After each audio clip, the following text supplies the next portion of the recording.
नमस्कार, आप देख रहे हैं पीएसएन मीडिया। मैं प्रमोद कुमार सक्सेना। बिहार लेलिन जगदेव बाबू का गांव, यहाँ के लोग, उनके इर्द गिर्द की दुनिया, वहाँ की माटी पानी, उसके कुर्था विधान सभा क्षेत्र जहाँ से उन्होंने शोषित समाज दल की पूरी लड़ाई लड़ी थी और जन संघर्ष को अंजाम दिया, वहीं सुनियोजित साजिश के तहत मारे गए। यही कुछ सवाल थे जो कौतूहल पैदा करते थे। इन्हीं सवालों की तलाश में हम 30 अगस्त 2021 की सुबह उनके गांव कुरहारी के लिए रवाना हुए। राजनीतिक सामाजिक एक्टिविस्ट संतोष यादव भी हमारे साथ रहे। पटना के नौबतपुर नहर मार्ग से दुल्हिन बाजार, भरतपुरा, चंदोस, किंजर और कुर्था होते हुए 91 किलोमीटर की यह दूरी तय करते हमें 2.5 घंटे लग गए। कुर्था से 11 किलोमीटर और वर्तमान रतनी फरीदपुर प्रखंड से इस गांव की दूरी 4 किलोमीटर है। कुर्था जहानाबाद को जाने वाली मुख्य सड़क पर सकुराबाद घेजन मोड़ से पहले बाईं ओर जगदेव प्रसाद की एक आदमकद प्रतिमा लगी हुई है। वहीं से एक पतली गली का मार्ग उत्तर की ओर अग्रसर होता है, जो दो मोड़ की संकरी गलियों से गुजरने के बाद जगदेव बाबू के गांव में शामिल हो जाता है। मोड़ के आजू बाजू फुटपाती सब्जी फल की दुकानें हैं, मिष्ठान भंडार है और अंदर की ओर ब्यूटी पार्लर, आटा चक्की, फोटो स्टेट, मोबाइल और कुछ स्टेशनरी की दुकानें हैं। यहाँ दर्जनों मोटरसाइकिल मुख्य मार्ग पर ही लगा दिए गए हैं। कोई चार पहिया वाहन अगर इस बीच आ गया तो समझिए ड्राइवर की सामत आ गई। अवैध अतिक्रमण और बगैर नक्शा पास किए मकानों दुकानों के निर्माण के कारण यह स्थिति पैदा हुई है। जगह बल दीजिए तो बिहार के लगभग हर शहर, गांव और कस्बे के लोग इसी कश्मकश से जूझने को अभिशप्त हैं। 1200 की आबादी वाले पिछड़े, अति पिछड़े, दलित और मुस्लिम जाति समुदाय के लोग यहाँ रहते हैं। 2/3 से ज्यादा आबादी कुशवाहा जातियों की है। हालांकि ये खुद को दांगी कहलाने में फख्र महसूस करते हैं। भारत की वर्णवादी ब्राह्मणवादी व्यवस्था ने जातियों को अंदर जाति को जो श्रेणियां बनाई हैं, वह उसी परंपरा को विस्तारित बानगी है, जिससे यहाँ की कोई भी जाति मुक्त नहीं है। गांव में लगभग 200 यादव, 150 पासवान, 50 कहार, 20 पासी और इतनी ही संख्या नाई समाज के लोगों की है। लगभग 2 घर पिछड़े मुसलमान भी हैं।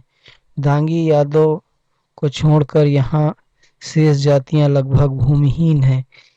इनमें से कुछ पारंपरिक काम पीढ़ी दर पीढ़ी करने को मजबूर हैं और उनकी मजदूरी की दर आज भी साल में आधा मन अनाज 20 किलोग्राम तक सीमित है।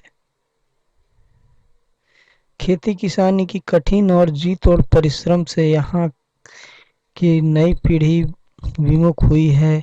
वह इससे बेहतर पंजाब और गुजरात में काम करना पसंद करते हैं।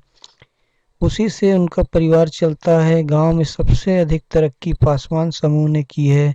यद्यपि उनका अधिसंख्य समाज भूमिहीन है, लेकिन नौकरियों में उनका प्रतिनिधित्व अच्छा खासा है।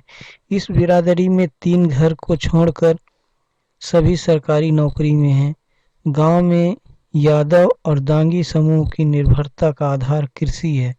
यहाँ ज्यादातर 1-2 बीघा जोत वाले किसान हैं।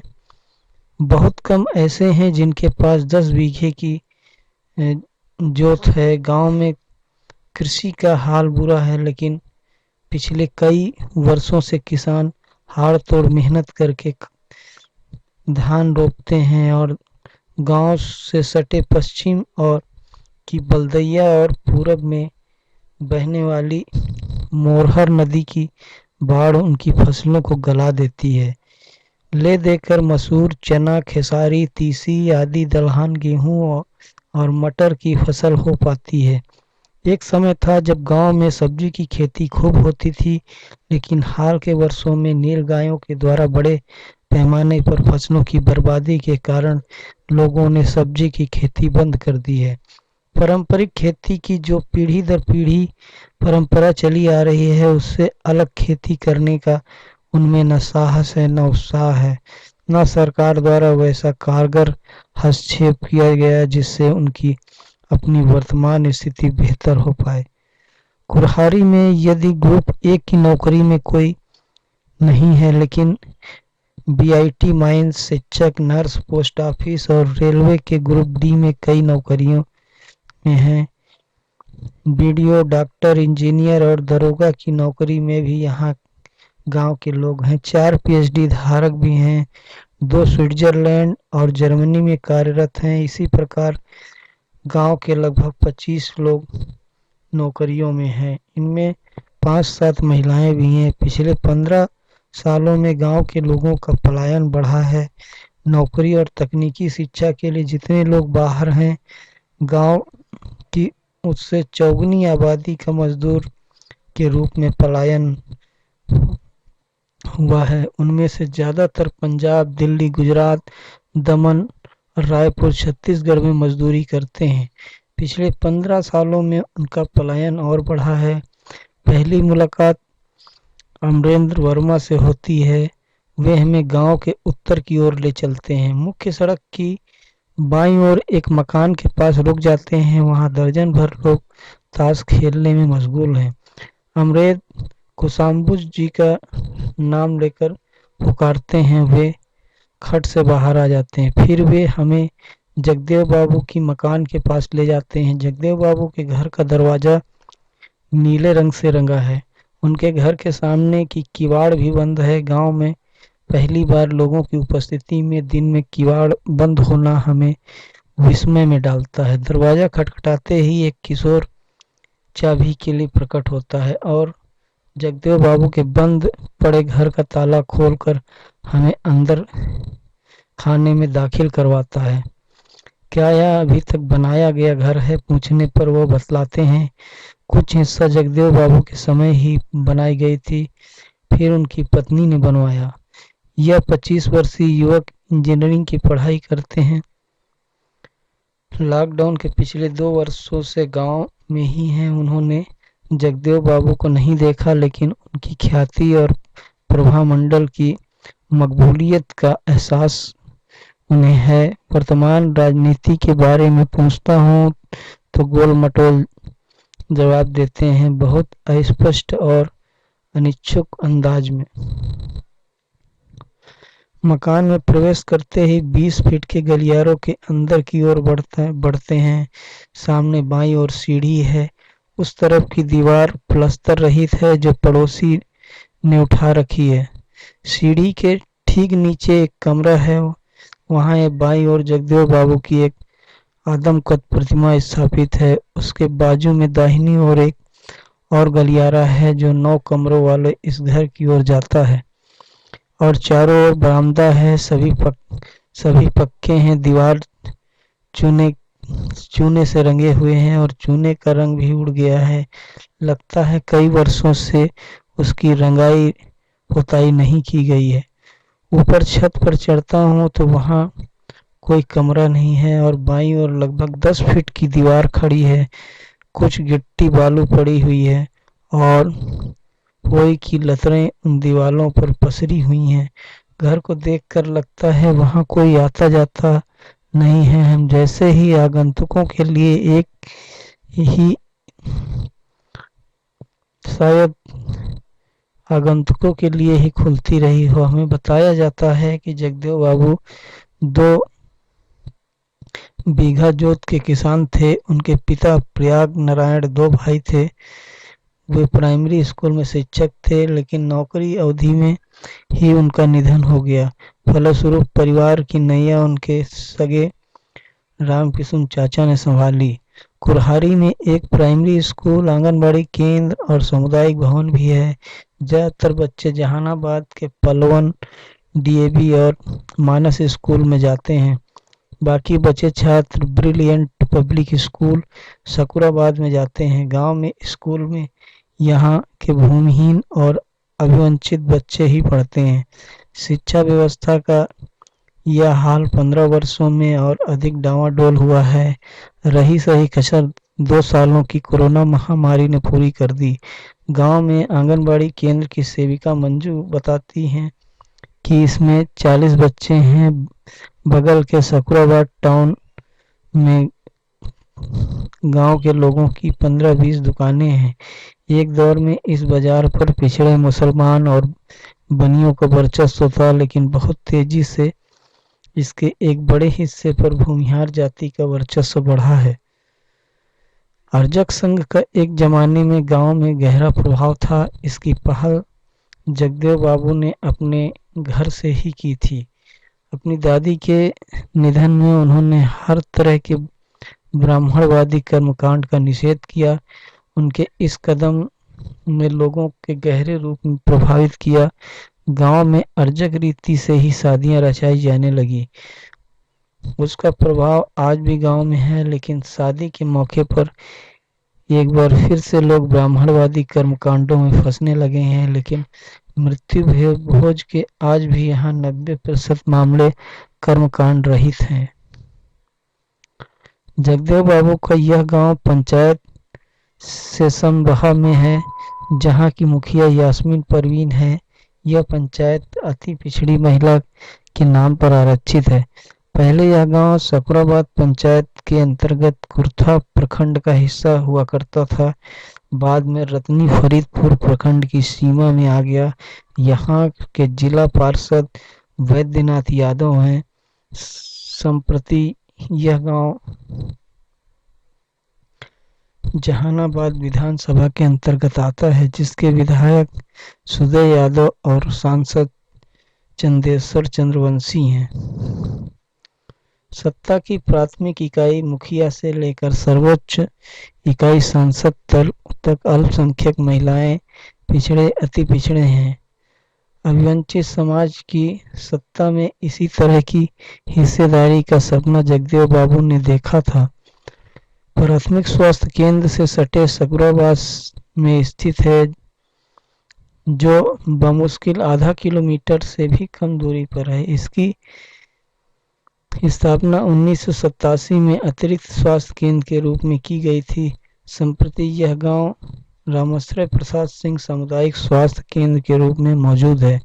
गांव में ही शेखर बताते हैं, जिस लालू प्रसाद यादव ने 90 के दौर में कुर्था, जहानाबाद और पटना तक में जगदेव प्रसाद की स्मृति में हॉस्पिटल और उनकी मूर्तियां लगवाई, नीतीश ठीक उसके उलट उसके ही पड़ोस में जगदेव प्रसाद के कथित हत्यारे रामाश्रय प्रसाद सिंह की मूर्तियां लगवा रहे हैं।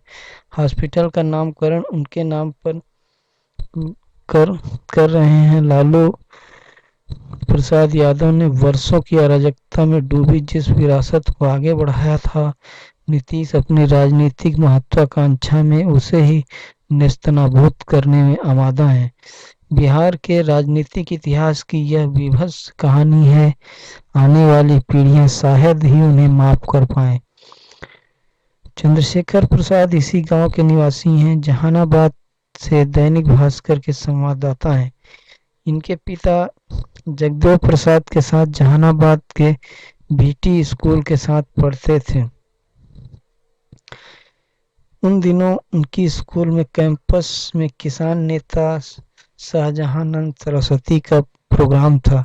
अपने भाषण में उन्होंने 1942 आंदोलन की चर्चा करते हुए कहा था कि आंदोलन गलत समय पर किया गया है। इससे अंग्रेज रुष्ट हो जाएंगे और हमें आज़ादी भी नहीं मिलेगी। जगदेव बाबू इतने ही सुनते ही मंच पर चढ़ गए और माइक थाम कर स्वामी साजानंद का पुरजोर विरोध करने लगे।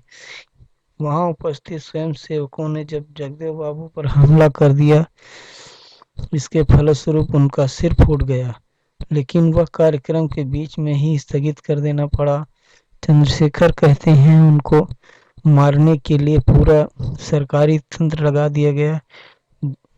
दो बार बिहार में कांग्रेस सरकार गिराने के बाद सामंतों को अपना वर्चस्व समाप्त होते दिखा, फलतः जानबूझकर उनकी हत्या करवाई गई। गांव में ही हमारी मुलाकात महेंद्र जिससे होती है। पूछने पर कहते हैं कि उन्हें 1952 में राम शरण बाबू ने राजनीति में लाया है। पहले हैदराबाद में संपादक हुए। 1962 में लोहिया जी से जुड़े। सबसे मिलते जुलते थे, कभी भी कोई गुरूर नहीं था। शोषकों का पुरजोर विरोध करते थे, लेकिन जब अक्सर अवसर आता था तो ऊंची जाति वालों का भी काम कर दिया करते थे। वे आडंबर के सख्त विरोधी थे। जब उनकी दादी मरी तो कोई ब्राह्मणवादी कर्मकांड उन्होंने नहीं किया। वह कहा करते थे कि सवर्णों ने हमारे बाप दादा से हलवाई करवाई है, हम उनकी राजनीतिक हलवाई के लिए पैदा नहीं हुए हैं। पढ़ो लिखो और कुश्ती करो, अखाड़ा खोदो और राजनीति करो, यह उनकी सोच सी। गांव में हमारी आखिरी भेंट अमरेंद्र वर्मा के पिता गजानन प्रसाद वर्मा से होती है। जगदेव बाबू की हत्या के दिन वह कुर्था प्रखंड कार्यालय में उनके साथ थे। जगदेव बाबू को गोली लगने के बाद उन्हें गिरफ्तार कर जहानाबाद और बाद में जेल भेज दिया गया। संप्रति राज्य सरकार द्वारा दिया जाने वाला जेपी स्वतंत्रता सेनानी पेंशन पाने की कोशिश कर रहे हैं, लेकिन तंत्र की बेरुखी के कारण अभी तक उन्हें यह सुविधा नहीं मिल पाई है। उनकी पत्नी प्यारी देवी गांव के ही विद्यालय से सेवानिवृत्त रहे। जगदेव बाबू को लेकर उनकी भी ढेर सारी स्मृतियां हैं। उन्होंने अपने परिवार में बेटे और बेटियों की शादी अर्जक पद्धति से की है। वह बतलाती हैं, जिस दिन वह गांव से कुर्था में धरना पर जा रहे थे, उन लोगों को आशंका थी कि कुछ अनहोनी होने वाली है। जब स्कूल गई तो वहां आम चर्चा हो रही थी कि आज शेरे बिहार उठ जाएगा। हमने उससे बहुत मनुहार की थी कि यहाँ मत जाइए, हत्या हो जाएगी, लेकिन वे एक नहीं माने। कहा कुछ नहीं होगा। गजानन प्रसाद वर्मा कहते हैं कि उस बलदैया नदी पर पैदल गए, फिर जीप से कुर्था के लिए चल दिए। वहां प्रदर्शन चल रहा था। खास समुदाय के लोगों ने उनकी हत्या का कुचक्र रचा हुआ था। पहले उन्हें गोली मारी गई, फिर लाठीचार्ज करके भीड़ छिन्न भिन्न किया गया। एक गोली वीडियो के चैम्बर से चली, लेकिन उनको नहीं लगी। दूसरी गोली उनके गर्दन को छूती हुई निकल गई। भीड़ के कुछ लोग इलाज के लिए वहां से उन्हें ले जाना चाहते थे, लेकिन पुलिस उन्हें घसीटते हुए थाने ले गई और बूटों से कुचलकर उनकी हत्या कर दी गई। उन्होंने पुलिस वालों से पानी के लिए गुहार की, लेकिन उनकी एक नहीं सुनी गई। उनकी लाश गायब करने के लिए की कोशिश की गई, लेकिन बीपी मंडल, कर्पूरी ठाकुर और राम लखन सिंह यादव के दबाव के कारण ऐसा संभव नहीं हो पाया। उनकी मृत्यु के बाद कुर्था में कर्फ्यू था। वातावरण में दहशत व्याप्त थी। इसमें उनके साथ छात्र लक्ष्मण चौधरी भी शहीद हुए थे। जगदेव प्रसाद की जहां हत्या की गई थी, वहां कुर्था का प्रखंड कार्यालय और थाना परिसर था। उस परिसर में दाहिनी ओर हिस्से में उनकी स्मृति को जीवंत ढंग से संरक्षित किया गया है। उनकी मृत्यु के 5 साल बाद बिहार के मुख्यमंत्री रामसुंदर दास ने यह जमीन आवंटित करवाई थी। उन्होंने 5 सितंबर 1979 को शहीद जगदेव प्रसाद एवं छात्र लक्ष्मण चौधरी शहीद स्थल का शिलान्यास किया। 1993 में बनकर यह समाधि स्थल तैयार हुआ, जिसका उद्घाटन 31 जनवरी 1993 को शोषित समाज दल के राष्ट्रीय अध्यक्ष और उत्तर प्रदेश के पूर्व वित्त मंत्री रामस्वरूप वर्मा ने किया। यह बहुत ही सलीके से गंभीरता पूर्वक तैयार की गई स्मृति है, जिसमें एक लंबी सूची दानदाताओं की है। साथ ही जगदेव प्रसाद की जीवनी, अर्जक संघ और शोषित समाज दल का इतिहास, झंडा गीत, पार्टी का झंडा उसकी दीवारों पर उकेरी गई है। स्मारक के मध्य में एक कब्र के आकार का ढांचा बना है और उसमें चारों ओर जगदेव बाबू के विचारों की गवाही देती हुई उक्तियां लिखी गई हैं। बिहार के तत्कालीन मुख्यमंत्री लालू प्रसाद यादव ने 5 दिसंबर 1995 को उसी के पास जगदेव प्रसाद की एक आकर्षक मूर्ति का अनावरण किया। जगदेव बाबू के जन्मदिन के मौके पर पिछले लगभग 40 वर्षों से अनावरत इसी परिसर में हर साल फरवरी महीने में जगदेव मेले का अनावरत आयोजित किया जाता है। ग्रामीण परिवेश के मेले के स्वास्थ्य में आयोजित इस कार्यक्रम में भाषण होते हैं, जाति विरोधी लोगों का जमावड़ा होता है, पाखंड विरोधी मूर्तियां लगती हैं।